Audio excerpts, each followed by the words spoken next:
আরে সামনে যে কোরবানির ঈদ আসতেছে, সন্তানগুলার কলিজা চিরা যায়। গতকালকে মাহফিল করেছিলাম কসবা থানার জেঠুয়ামুড়া গ্রামে। ওই এলাকায় বলছিলাম, কুমিল্লা হোমনা থানার একটা ছেলে আমার দুবাই থেকে কল দিয়া বলে, হুজুর আমার মাও নাই বাবাও নাই, মনটা বলে আমার মা বাবার জন্য দোয়া করবেন। আমি জিগাইলাম, কেন রে মা বাবার জন্য দোয়া চাস? ছেলেটা কয়, হুজুর আমার আব্বাজান নিয়ত করছিল আমরার ঘরে বড় একটা গাই গরু লালন পালন করছে, কোরবানির ঈদ আসলে আমার আব্বা গরুটা বিক্রি কইরা অর্ধেক টাকা দিয়ে আমরার বাড়িতে কোরবান দিব। আমার মা দুঃখিনী, মায়ের গলার শখ করা চেনটা পর্যন্ত বিক্রি কইরা দিছে। বিক্রি কইরা আমার আব্বা আম্মা মিলা আমি সন্তানরে বিদেশ পাঠাইছে। হুজুর আমার মা বাবা আমার বিদেশ পাঠানোর 3 মাস পরে আমার আব্বাটা স্ট্রোক করে মারা গেছে, আমার মাটা 5 মাস পরে মারা গেছে। হুজুর এখন আমার ব্যাংকে 1 কোটি টাকার উপরে হবে। আজকে 3 বছর কোরবানি দেই, কিন্তু হুজুর কোরবানির গোশত আমি আমার মার মুখে তুইলা দিতে পারি না। হইছে না কয়, হুজুর আগে সমাজের মানুষ গোশত পাঠাইলে জোহরের সময় আসরের সময় হইয়া যাইতো গোশত রান্না করতে, কিন্তু আজকে আমার মা নাই, আমার আব্বা নাই, আমি লাখ লাখ টাকার গরু কোরবানি দেই। হুজুর আমার কোরবানি দেই কথা সত্য, আমার মনে শান্তি নাই। হে সন্তান, মা বাবা কোরবানির গোশত যদি রান্ত সাথে 2টা-5টা আলু বাড়াইয়া দিত, গোশতটা তুমি সন্তানের পাতে তুইলা দিত, মা জননী আলুটা দিয়া ভাত খাইতো। আজকে বুঝি তোমার এমন মা কবরে। সামনে যে কোরবানির ঈদ আসতেছে, সন্তানগুলা মা ফালাইয়া বাবারে কবর দিয়া কোরবানি দিবে, কিন্তু সন্তানগুলার মনের মধ্যে শান্তি নাই। আজকের মাহফিলে হয়তো এমন অনেক সন্তান আছো, তোমার মা বাবা বাড়িতে আছে কিন্তু তোমার ঘরে ভাত খায় না। এমন অনেক সন্তান হয়তো আছো যারা তোমার মা বাপরে জুদা কইরা দিছ, মা বাপরে আলাদা কইরা দিয়ে আজকের মাহফিল শুনতে আসছো। আল্লাহর কসম তোমার মতো শ্রোতার আমার দরকার নাই, কারণ এই মা বাপের মনে কষ্ট দিয়া আমার ওয়াজ শুনবা, এই ওয়াজ দিয়া তোমার কোনো লাভ হবে না। ওয়াদা করো, পারলে দাও তোমার পাও আমার সামনে দাও, আমি শামীম রেজার জিব্বা দিয়া তোমার পাও আমি পরিষ্কার কইরা দিমু। তবু ওয়াদা করো, এখান থেকে বাড়িতে যাইয়া ওই মা বাবার পা গুলার মধ্যে ধরে মাপ চাইবা, মা বাপের পা গুলার মধ্যে ধরে বলবা, মা ও আব্বা আল্লাহর রাস্তে আমি সন্তানরে মাফ করে দেন। যতক্ষণ পর্যন্ত তোমার মা তোমার বাবা মুখ দিয়া বলছে মাফ কইরা দিছি, ততক্ষণ পর্যন্ত মা বাবার পাও চাইরো না। বাইয়ে বাইয়ে ঝগড়া করে মা বাপরে আলাদা করে দিছ, বউয়ের কথা শুই না মা বাপরে আলাদা কইরা দিছ। তোমার মা তোমার বাবা পান খাওয়ার 10-20 টাকা তোমার কাছে ফকিরের মতো ছায়া নেওয়া লাগে। আল্লাহর দোহাই লাগে রে সন্তানের দল, এই সম্পদ দিয়া কোনো শান্তি পাইবা না যদি তোমার সম্পদ দিয়া তোমার মা বাবা শান্তি না পায়। ওয়াদা কর, ওয়াদা করে এখান থেকে বাড়িতে যায় মাফ চাইবি। এই মুনা দরবেশের মাহফিল কবুল হবে কিনা কেউ গ্যারান্টি দিতে পারবে না। আমি শামীম রেজা কুমিল্লা থেকে আইসা একটা গ্যারান্টি দিয়া যাই, আগামীকালকে যখন দেখবা এই কুলসির দোকানে বৈশা মুরব্বীরা কয়, হ্যাঁ শামীম রেজার কথা শুই না আমার ফুতে বাড়িতে যে আমার পায়ে ধরে মাপ চাইছে, কিন্তু আমার ফুতে কোনোদিন আমার লগে কোনো অন্যায় করে নাই, মনে করবা মাহফিলটা সফল হইয়া গেছে। হে বন্ধু, অনেকে চিন্তা করে হুজুর মাফ চামু, হুজুর পায়ে ধরবো কেন, শিরিকের ফতুয়া আসে না রে না। মাঝে মাঝে সুযোগ পাইলে শুধু পায়ে ধরবা না, মাঝে মাঝে সুযোগ পাইলে মা বাবার পায়ে চুমো দিবা। আল্লাহর নবী শিখিয়া দিয়া গেছে, মা বাবার পায়ে চুমা দিলে আল্লাহর জান্নাতের চৌকাঠে চুমা দেওয়ার সওয়াব পাওয়া যায়। কারবালায় ঘটিল এক আজব কাহিনী, কারবালায় ঘটিল এক আজব কাহিনী, নবীর আওলাদ আজগর শহীদ পাইল না পানি। বলেন নবীর আওলাদ আজগর শহীদ পাইল নি বলেন কারবালায় ঘটিল এক আজব কাহিনী কারবালায় ঘটিল এক আজব কাহিনী নবীর আওলাদ আজগর শহীদ পাইল না পানি বাবারে নবীর আওলাদ আজগর শহীদ পাইল জিব্বা শুকায় গলা শুকায় শুকায় ঠুটখানি বলেন জিব্বা শুকায় গলা শুকায় ঠুটখানি কান্নার আওয়াজ বাহির হয় না কান্নার আওয়াজ বাহির হয় না ও জাদুমণি নবীর আওলাদ আজগর শহীদ পাইল না পানি বাবারে নবীর আওলাদ আজগর শহীদ পাইল না পানি বলেন কারবালায় ঘটিল এক আজব কাহিনী নবীর আওলাদ আজগর শহীদ পাইল না পানি কারা করলো কারবালাতে এমন শয়তানি বলেন কারা করলো কারবালাতে এমন শয়তানি মাথায় টুপি মুখে দাড়ি মাথায় টুপি মুখে দাড়ি গায়ে জুব্বা খানি নবীর আওলাদ আজগর শহীদ পাইল না পানি বাবারে নবীর আওলাদ আজগর শহীদ পাইল না পানি বলেন কারবালায় ঘটিল এক আজব কাহিনী কারবালায় ঘটিল এক আজব কাহিনী নবীর আওলাদ আজগর শহীদ পাইল না পানি বাবারে নবীর আওলাদ আজগর শহীদ পাইল না পানি ও বন্ধুরে মা ফাতেমা কয় আমি মসজিদে নববীর সামনে দিয়া যাইতে লাগছিলাম আমি তাকায়া দেখলাম আমার মুহাম্মাদুর রাসূলুল্লাহ সাল্লাল্লাহু আলাইহি ওয়াসাল্লাম দয়াল নবীজি হযরত ইমাম হুসাইনের গলা মুবারকের মধ্যে চুমা দিতেছে আমি আমার নবীর সামনে গেলাম যে বললাম ইয়া রাসূলুল্লাহ ইয়া হাবিবাল্লাহ নবী গো ও দয়াল নবী মায়ার নবীজি আপনার কাছে জানতে চাই আপনি যে হযরত ইমাম হুসাইনের গলা মুবারকের মধ্যে চুমা দিবেন কারণ কি সুবহানাল্লাহ আর জোরে কোন সুবহানাল্লাহ জিয়ে যদি বাপের কাছে কোন রকম জি কি ছোট না বড় ওমা কথা কয় না জি ছোট বাপ হইল বড় এবার জানতে চাই ছোট মানুষ হইয়া বড় মানুষে যদি কোনো প্রশ্ন করে আরে কি প্রশ্ন করলো কি বুঝে জানি প্রশ্নটা করলো হযরতে ফাতেমা কয় আব্বা ও আব্বা কারণ কি সুমা কেন গালে দিলেন না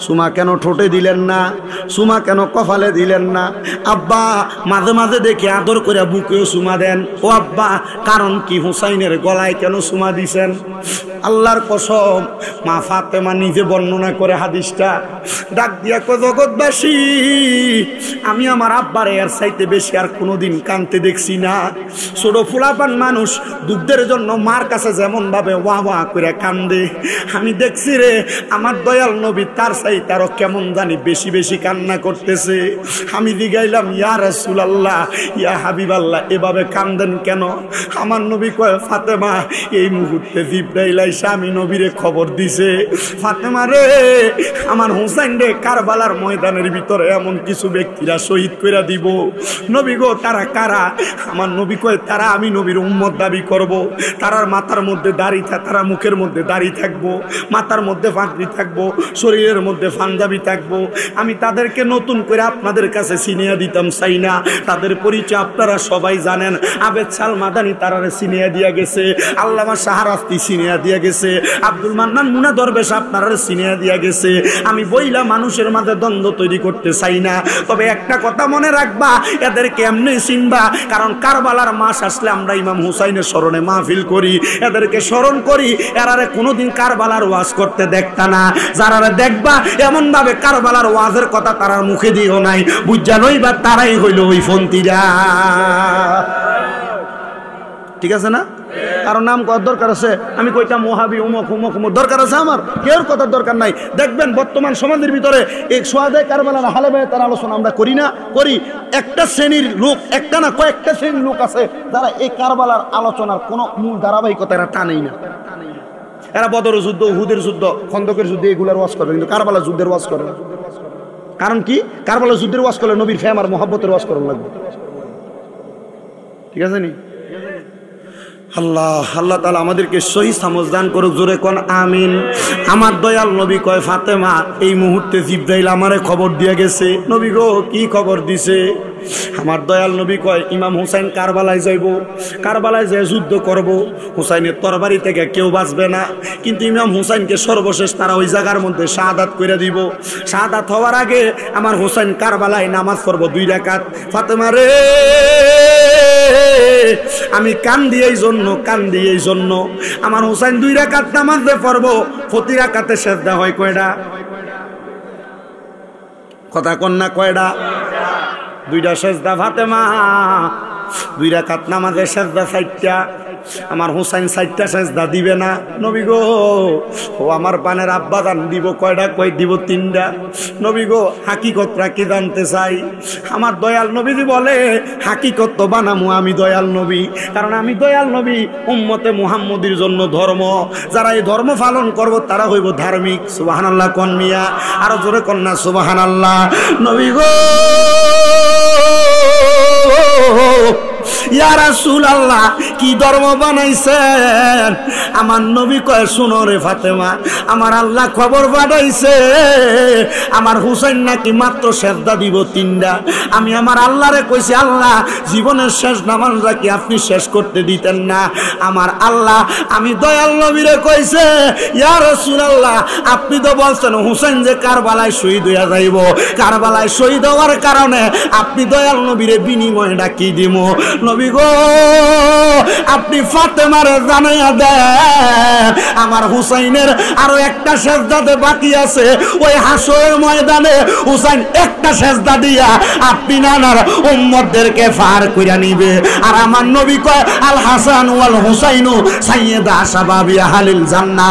হাসান হুসাইন হলো জান্নাতের যুবকের সরদার।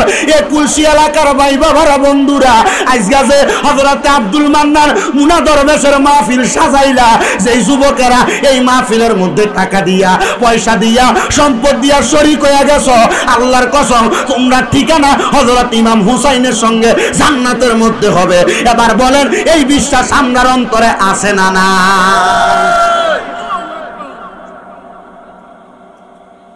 গেল পাল্লা। ইমাম হুসাইন কারবালার ময়দানে শাহাদাত, কিন্তু শাহাদাতের আগে কারবালার ময়দানে আরো বড় অনেক ঘটনা ঘটছে। বাদান রে আমার একটু মনোযোগ দিয়ে শুনলে আমি আপনাদের কাছে বলার চেষ্টা করব। রাজি আছেন নি বাবা?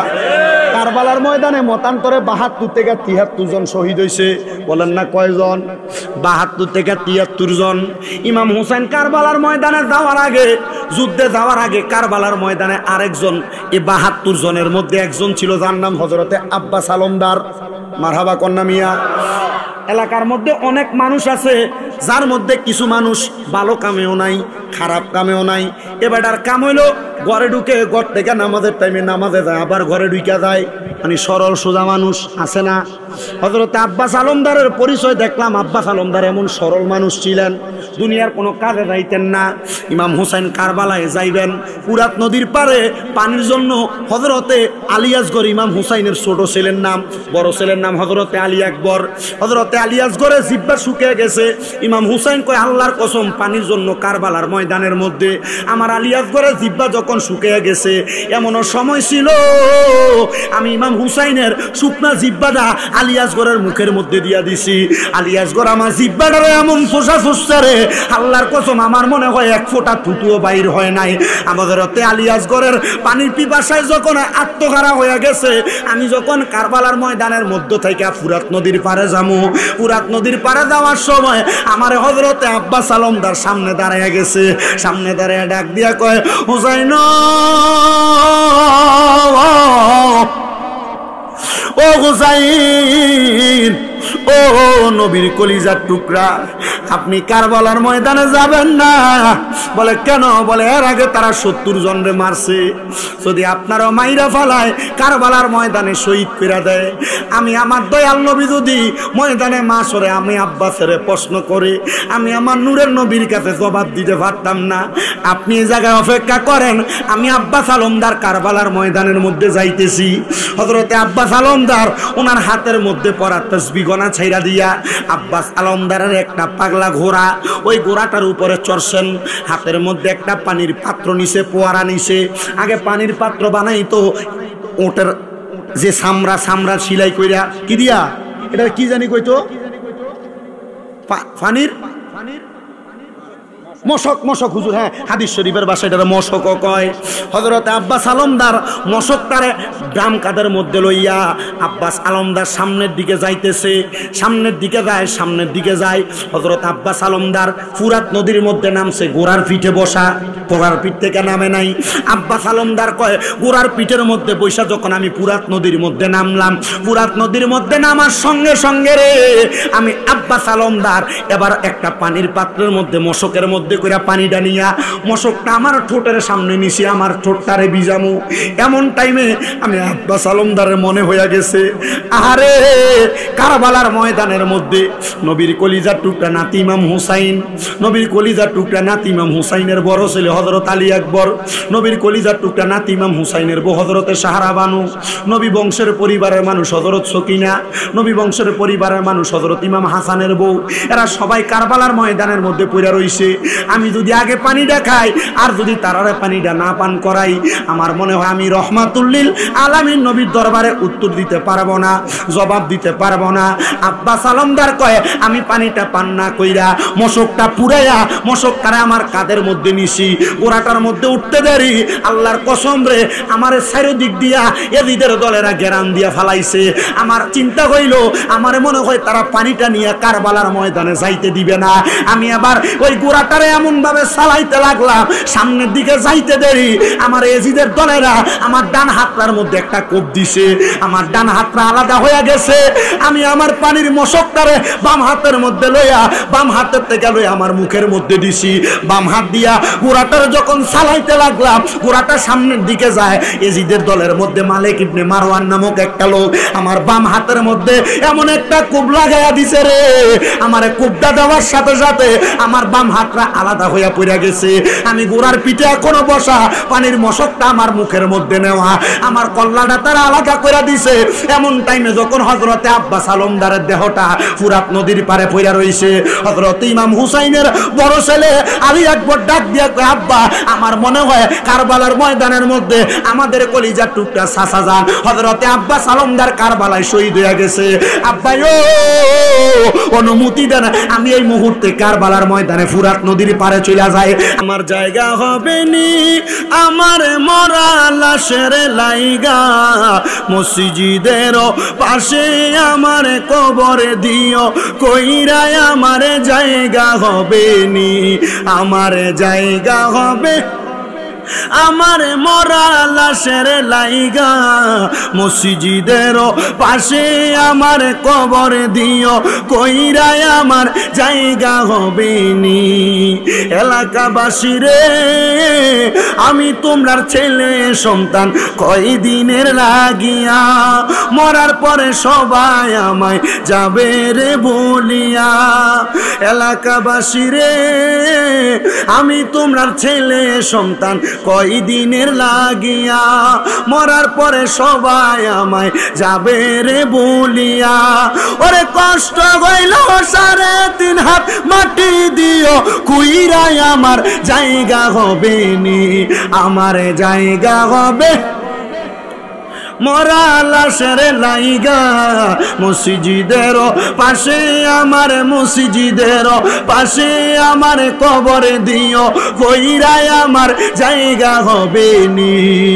জগৎবাসী রে আমি যেদিন যাব মারা দুনিয়া ছাড়িয়া, রঙিন জামা কাপড়ে সবই নিবে রে খুলিয়া।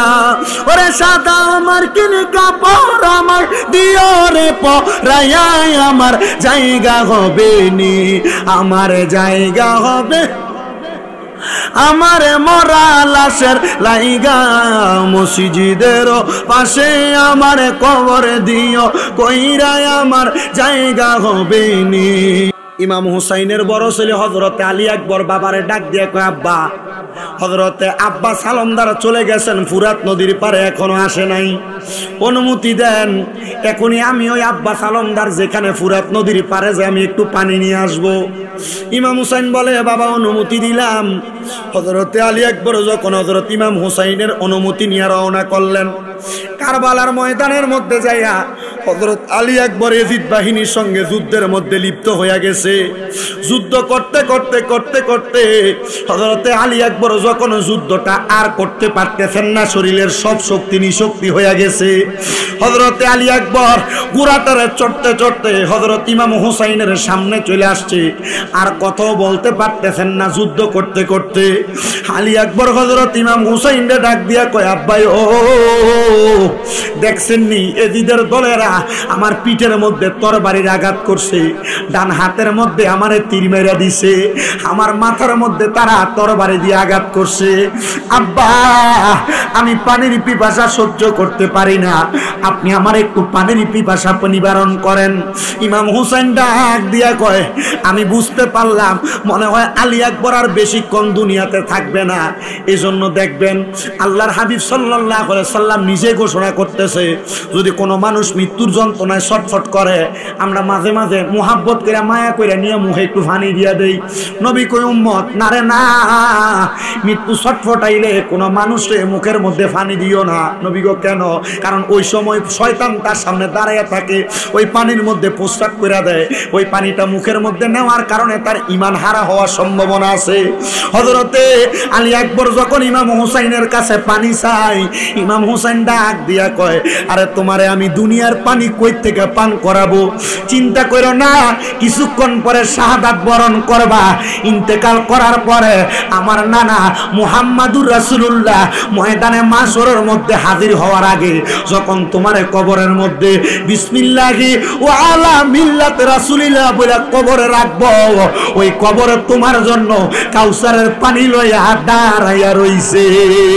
হযরতে আলী আকবর কারবালার ময়দানের মধ্যে যখন দুনিয়া থেকে বিদায় হয়ে গেছে, হযরতে আলী আকবরের বিদায় হওয়ার সাথে সাথে আলী আকবরের মা হযরতে সাহারা বানু ইমাম হুসাইনের স্ত্রী আলী আকবরের লাশটা বুকের মধ্যে লইয়া উনি কান্দে আর মনে মনে জপতেছে, আল্লাহ আমার একটা জাদুমণি এর আগে পানির পিপাসায় কাতর হইয়া কারবালার ময়দানে ফুরাত নদীর পারে যাওয়ার পরে জিদেরা তীর মেরে মারছে, আমার এই ছেলেটাও মারা গেল, এই ছেলেটাও শহীদের পেয়ালা পান করব।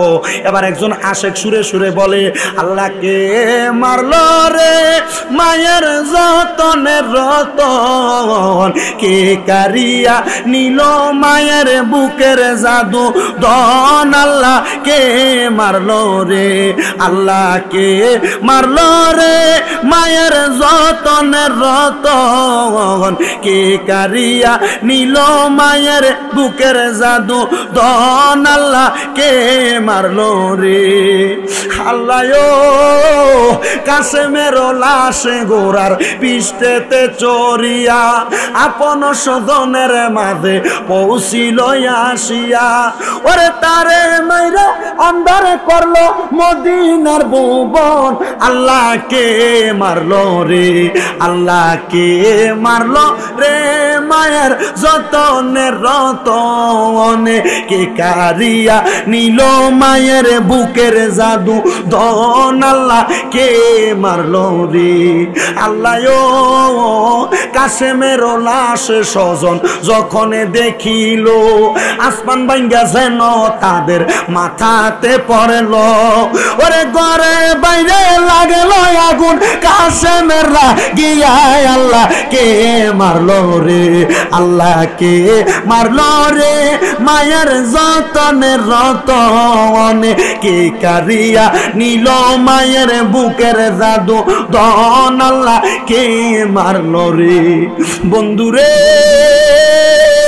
হযরতে সাহারা বানু হযরতে আলী আকবরের লাশটা বুকের সঙ্গে জড়ায়া ধরা আমার আল্লাহর কাছে ফরিয়াদ জানায়, মাবুদ কারবালার ময়দানের এমন বিষাদ সিন্ধুকে আপনি চোখে দেখেন না?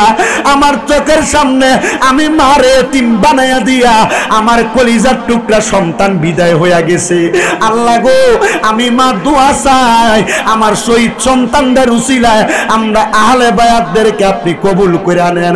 বন্ধুরে, কারবালার ময়দানে মা যদি সন্তান হারা বেতা বুকে লইয়া সন্তানের জন্য আমার আল্লাহ তাআলার কাছে হাত বাড়াইয়া দিতে পারে, আজকের এই কুলসি হযরতে আব্দুল মান্নান মুনা দরবেশের মাহফিলে বৈশা 52তম উফাত উপলক্ষের মাহফিলে বৈশা আজকের মাহফিলে যাদের মা নাই, যাদের বাবা নাই, আমরা যদি আল্লাহর কাছে দোয়া করি, আল্লাহ আজকের মাহফিলে আহলে বায়াত কারবালার সদস্যদের দোহাই দিয়া, তোমার বন্ধু হযরতে আব্দুল মান্নান মুনা দরবেশের দোহাই দিয়া আমার মা কবরে দোয়া চাই, মা কবরে দোয়া চাই, আব্বা কবরে আব্বার কবরের আযাব মাফ চাই।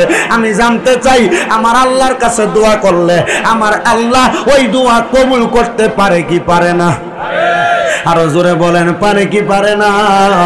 ও বন্ধুরে, কেন আপনি আপনার ওই মায়ের জন্য দোয়া করবেন? কেন আপনি আপনার ওই বাবার জন্য দোয়া করবেন? আপনার আম্মাই আব্বা আপনি সন্তানদের নিজে না খেয়া মানুষ করছে, আপনার আম্মাই আব্বা নিজে কোনো ভালো জামা কাপড় না পইরা আপনি সন্তানদের ভালো জামা কাপড় পরাইছে। হে আমার এই কুলসি এলাকার পর্দার অন্তরালের মা বোনেরা, এই এলাকার মুরব্বীরা, এই এলাকার যুবকেরা, হয়তো তোমরা চিন্তা করো হুজুর আজকে এই কুলসি মুনা দরবেশের মাহফিলের মধ্যে কত মানুষ আনাগোনা করে। আরে আমার আব্বা যখন বাইসা ছিল, আমার আব্বা তো আমার সঙ্গে একসাথে মাহফিলে আসতো, আবার আমিও আমার আব্বার সঙ্গে মাহফিলে আসতাম। হুজুর আমার মা মাহফিলে আসার সময় আমার 10, 15, 20 টাকা দিয়া বলতো মাহফিলে হাদিয়াটা পৌঁছে দেওয়ার জন্য। জানি না রে আজকে এই কুলসি মুনা দরবেশের মাহফিলে কোন সন্তান জানি বসছে, ওই সন্তানের মা ডারে কবর দিয়ে আজকের মাহফিলে বৈশা গেছে। কোন সন্তান জানি বসছে আব্বাটারে কবর দিয়া মাহফিলে বৈশা গেছে। যে আব্বা ক্ষেতের মধ্যে রোয়া লাগাইতে লাগাইতে আব্বার পায়ে ব্যথা মাজা ব্যথা হয়ে গেছে, আব্বা যান 5-10 টাকা খরচ করে আব্বা ওষুধরা খায় নাই। আব্বা চিন্তা করতো এই 5-10 টাকা দিয়ে আমার ছোট জাদুমণি সন্তান ভালো কোনো খাবার খাইতে পারবে। রাত্রবেলা পাউটারে আব্বা যান খাটের মধ্যে আছাড় দিত, আব্বা বেতার জ্বালা সহ্য করতে পারত না। এমন অনেক সময় ছিল তোমার মা দুঃখিনী, তুমি সন্তানদের মানুষের মতো মানুষ বানানোর জন্য সকালবেলা তোমার মা পেটের মধ্যে কোনো খানা দেয় নাই। তোমার আম্মা জান পান্তা ভাত গুলা তুমি সন্তানের জন্য রাইখা দিত। মা চিন্তা করত আমার সন্তান স্কুল মাদ্রাসা থেকে আসলে পান্তা ভাতটা খাইলে আমার সন্তানের বুকটা ঠান্ডা হইব, কলজাটা ঠান্ডা হইব। আজকে তুমি সন্তানের কাছে লাখ লাখ টাকা, কোটি কোটি টাকা, ব্যাংকের মধ্যে টাকার অভাব নাই, কিন্তু আজকে তুমি তোমার মার মুখে এক লোকমা খানা তুলা দিতে পারো না। মাহফিল উপলক্ষে তোমার বাড়িতে মেহমান অতিথির অভাব নাই, কত রং বেরঙের খাবার তোমার ঘরে, কিন্তু তুমি তোমার মার মুখে আব্বার মুখে এক টুকরা গোশত তুলা দিতে পারো না। আরে সামনে যে কোরবানির ঈদ আসতেছে, সন্তানগুলার কলিজা চিরা যায়। গতকালকে মাহফিল করেছিলাম কসবা থানার জেঠুয়া মুড়া গ্রামে, ওই এলাকায় বলছিলাম কুমিল্লা হোমনা থানার একটা ছেলে আমার দুবাই থেকে কল দিয়া বলে হুজুর আমার মাও নাই বাবাও নাই, মনটা বলে আমার মা বাবার জন্য দোয়া করবেন। আমি জিগাইলাম কেন রে মা বাবার জন্য দোয়া চাস? ছেলেটা কয় হুজুর আমার আব্বা জান নিয়ত করছিল আমরার ঘরে বড় একটা গাই গরু লালন পালন করছে, কোরবানির ঈদ আসলে আমার আব্বা গরুটা বিক্রি কইরা অর্ধেক টাকা দিয়ে আমরার বাড়িতে কোরবান দিব। আমার মা দুঃখিনী, মায়ের গলার শখ করা সেন্টটা পর্যন্ত বিক্রি কইরা দিছে। বিক্রি কইরা আমার আব্বা আম্মা মিলা আমি সন্তানরে বিদেশ পাঠাইছে। হুজুর আমার মা বাবা আমার বিদেশ পাঠানোর 3 মাস পরে আমার আব্বাটা স্ট্রোক করে মারা গেছে, আমার মাটা 5 মাস পরে মারা গেছে। হুজুর এখন আমার ব্যাংকে 1 কোটি টাকার উপরে হবে। আজকে 3 বছর কোরবানি দেই, কিন্তু হুজুর কোরবানির গোশত আমি আমার মার মুখে তুইলা দিতে পারি না। হইসলা কয় হুজুর আগে সমাজের মানুষ গোস্ত পাঠাইলে জোহরের সময় আসরের সময় হইয়া যাইতো গোস্ত রান্না করতে, কিন্তু আজকে আমার মা নাই, আমার আব্বা নাই, আমি লাখ লাখ টাকার গরু কোরবানি দেই, হুজুর আমার কোরবানি দেই কথা সত্য, আমার মনে শান্তি নাই। হে সন্তান, মা বাবা কোরবানির গোস্ত যদি রান্ত সাথে 2টা-5টা আলু বাড়াইয়া দিত, গোস্তটা তুমি সন্তানের পাতে তুইলা দিত, মা জননী আলুটা দিয়া ভাত খাইতো। আজকে বুঝি তোমার এমন মা কবরে, সামনে যে কোরবানির ঈদ আসতেছে, সন্তানগুলা মা হাফালাইয়া বাবারে কবর দিয়া কোরবানি দিবে, কিন্তু সন্তানগুলার মনের মধ্যে শান্তি নাই। আজকের মাহফিলে হয়তো এমন অনেক সন্তান আছো, তোমার মা বাবা বাড়িতে আছে কিন্তু তোমার ঘরে ভাত খায় না। এমন অনেক সন্তান হয়তো আছো যারা তোমার মা বাপরে জুদা কইরা দিছ, মা বাপরে আলাদা কইরা দিয়ে আজকের মাহফিল শুনতে আসছো। আল্লাহর কসম, তোমার মতো শ্রোতার আমার দরকার নাই, কারণ এই মা বাপের মনে কষ্ট দিয়া আমার ওয়াজ শুনবা, এই ওয়াজ দিয়া তোমার কোনো লাভ হবে না। ওয়াদা করো, পারলে দাও তোমার পাও আমার সামনে দাও, আমি শামীম রেজার জিব্বা দিয়া তোমার পাও আমি পরিষ্কার কইরা দিমু। তবু ওয়াদা করো, এখান থেকে বাড়িতে যাইয়া ওই মা বাবার পা গুলার মধ্যে ধইরা মাপ চাইবা, মা বাপের পা গুলার মধ্যে ধইরা বলবা, মা ও আব্বা, আল্লাহর রাস্তে আমি সন্তানরে মাফ করে দেন। যতক্ষণ পর্যন্ত তোমার মা তোমার বাবা মুখ দিয়া বলছে মাফ কইরা দিছি, ততক্ষণ পর্যন্ত মা বাবার পাও চাইরো না। বাইয়ে বাইয়ে ঝগড়া করে মা বাপরে আলাদা করে দিছ, বউয়ের কথা শুই না মা বাপরে আলাদা কইরা দিছ। তোমার মা তোমার বাবা পান খাওয়ার 10-20 টাকা তোমার কাছে ফকিরের মতো ছায়া নেওয়া লাগে। আল্লাহর দোহাই লাগে রে সন্তানের দল, এই সম্পদ দিয়া কোনো শান্তি পাইবা না যদি তোমার সম্পদ দিয়া তোমার মা বাবা শান্তি না পায়। ওয়াদা কর, ওয়াদা করে এখান থেকে বাড়িতে যে মাফ চাইবি। এই মুনা দরবেশের মাহফিল কবুল হবে কিনা কেউ গ্যারান্টি দিতে পারবে না। আমি শামীম রেজা কুমিল্লা থেকে আইসা একটা গ্যারান্টি দিয়া যাই, আগামীকালকে যখন দেখবা এই কুলসির দোকানে বৈশা মুরব্বীরা কয়, হ্যাঁ শামীম রেজার কথা শুই না আমার ফুতে বাড়িতে যে আমার পায়ে ধরে মাপ চাইছে, কিন্তু আমার ফুতে কোনোদিন আমার লগে কোনো অন্যায় করে নাই, মনে করবা মাহফিলটা সফল হয়ে গেছে। হে বন্ধু, অনেকে চিন্তা করে হুজুর মাফ চামু, হুজুর পায়ে ধরবো কেন, শিরিকের ফতুয়া আসে না রে না। মাঝে মাঝে সুযোগ পাইলে শুধু পায়ে ধরবা না, মাঝে মাঝে সুযোগ পাইলে মা বাবার পায়ে চুমো দিবা। আল্লাহর নবী শিখিয়া দিয়া গেছে, মা বাবার পায়ে চুমা দিলে আল্লাহর জান্নাতের চৌকাঠে চুমা দেওয়ার সওয়াব পাওয়া যায়। ওরে জান্নাতের চাবি আমার মা, মা গো জান্নাতের চাবি আমার মা। ভালোবাসি তোমায় বাবা, বুকটা যে যাইছি রে, তোমার কথা হৃদয় মাঝে পড়ছে বারে বারে। বাবা গো ও বাবা, বাবা গো ও বাবা, বাবা তুমি কেমন আছো ছোট মাটির ঘরে, তোমার কথা হৃদয় মাঝে পড়ছে বারে বারে। অনেকে চিন্তা করে হুজুর যাদের বাড়িতে আব্বাই আছে তারা বাড়িতে যে আব্বার পায়ে ধরে মাফ চাইব, আমার তো আব্বা নাই, পুকুর পারে বাঁশমুড়ার তলে আমার আব্বাটারে আমি দাফন দিয়া চলে আসছি। হুজুর আমি কার পায়ে ধরে মাপ চাইব? হুজুর যারার বাড়িতে আব্বাই আছে তারা যায়া মার পায়ে ধরে মাপ চাইব। হুজুর আমি বাড়িতে যাইয়া কার আমার তো মা দুঃখিনী অন্ধকার কবরে। এ সন্তান, আগে বাড়িতে যাইতে রাত্রবেলা দেরি হইলে মা ঘুমাইতো না, ঘরের দরজাটার মধ্যে বইসা থাকতো, সন্তানের অপেক্ষা করত। এখন বিবাহ করার পরে, মা মারা যাওয়ার পরে বউয়ের মতো ঘুমায় রে। আগে মা ভাতও খাইতো না, ভাতগুলা নিয়ে বইসা থাকতো। এখন তোমার স্ত্রী ঘুমায়, তুমি তোমার নিজের খাবার নিজে নিয়ে খাওয়া লাগে।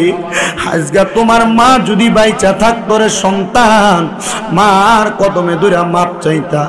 আজকের মাহফিলে কত এতিম সন্তান বইসা গেছো। তোমরার মা,